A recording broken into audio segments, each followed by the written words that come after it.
বিদ্যমান সংবিধানে রাষ্ট্র ব্যবস্থা টেকসই বন্দোবস্ত হয়নি গেল ৫ দশকে, যে কারণে এসেছে ২৪ দাবি উঠেছে সংবিধানের সংস্কারের। এ বিষয়ে কমিশনের প্রস্তাবনা নিয়ে হচ্ছে জোর আলোচনা সমালোচনা। বিশ্লেষকরা বলছেন, রাজনৈতিক দলের ঐক্যবদ্ধ সিদ্ধান্তই পারে কাঙ্ক্ষিত সংবিধান উপহার দিতে এই জাতি রাষ্ট্রকে। শফিকুল ইসলাম সবুজের রিপোর্ট।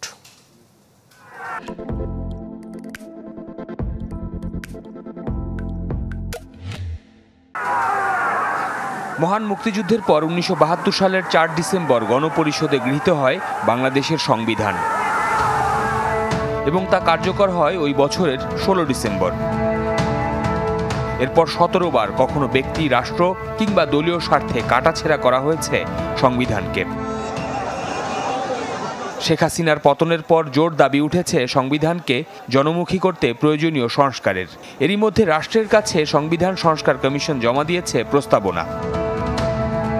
এ নিয়ে আলোচনা চলছে নানা মহলে। কেউ তুলছেন ৭১-এর অর্জন আর ২৪-এর অভ্যুত্থানের সাংবিধানিক ব্যাখ্যা কি হবে সে প্রশ্নে।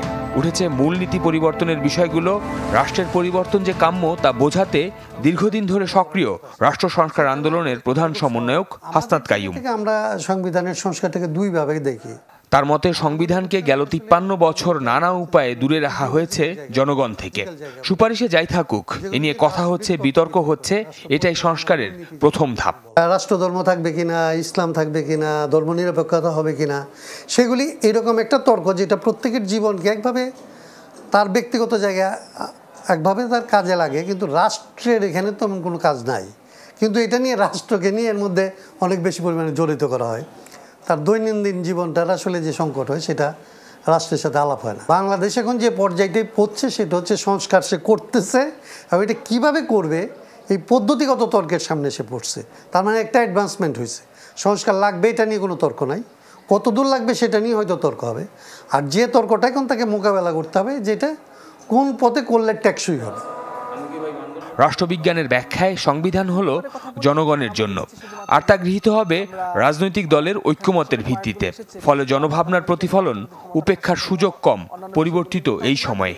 আমরা যেই অবস্থায় সংবিধানকে তৈরি করেছি, নাম সর্বস্ব রাষ্ট্রপতি এবং আপনার প্রধানমন্ত্রীর মানে ব্যাপক ক্ষমতা, ব্যাপক মানে অসীমিত ক্ষমতা, একটা রাজার মতো ক্ষমতা, সেই প্রধানমন্ত্রীকে নিয়ন্ত্রণ করার জন্য সংবিধানে যদি কোনো পরিবর্তন আনতে হয় সেটা তো করতেই হবে। এটা তো নাগরিকদের জন্যই করা। তারা দুজনেই বলছেন, সংস্কারের চেয়ে বেশি গুরুত্ব এই ভাবনাটা তৈরি হওয়া, যেখানে জনগণের পাশাপাশি রাষ্ট্রেরও দায়বদ্ধতা রয়েছে নাগরিকদের কাছে। তা উপেক্ষিত হলে ভেস্তে যাবে এত সব আয়োজন। জনগণের জন্য যে আইন বানানোর যে সংসদ, সেটা নিজে যদি স্বাধীন না হয় তাইলে তো আসলে জনগণের পক্ষের আইন হবে না। আপনাকে গণভোটের মাধ্যমে নাগরিকের কাছে যেতে হবে।